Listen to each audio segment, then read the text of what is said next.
It's at times like these that I find worship to be so helpful. It lifts my gaze beyond the current circumstances to the God who is present and who is able. It feeds my faith when so much of the news seems to simply feed my fear. One of the songs that I've been listening to is by a band called the Rend Collective, and it's called Counting Every Blessing. Here are the lyrics of the chorus.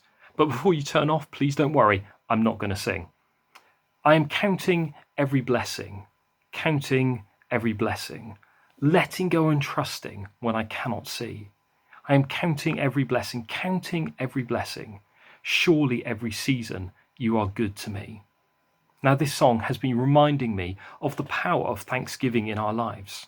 And I think that thanksgiving is a much neglected spiritual discipline in our lives and has the power to transform how we feel about our circumstances and to totally transform our perspective. Of course, many of us will remember the old hymn which has the same message.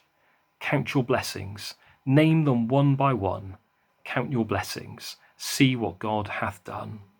And it's in times like these when we're tempted by fear and anxiety, when we're struggling with our own personal circumstances or the situations known to us or known to people who are known to us, and with what we see on our TVs. That's when we need to embrace the power of thanksgiving, to release faith and peace into our hearts.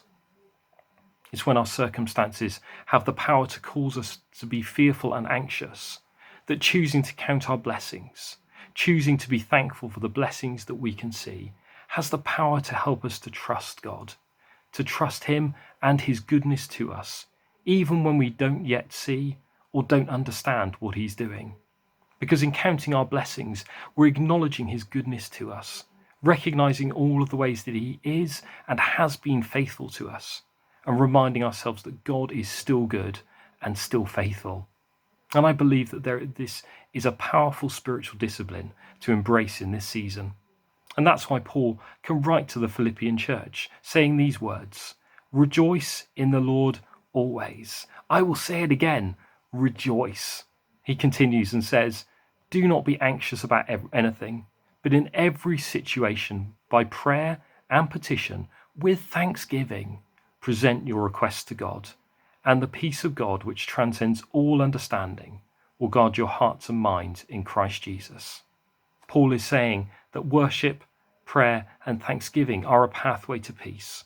So may we embrace this spiritual discipline of thanksgiving, and may God bless you with that peace now and always. Amen.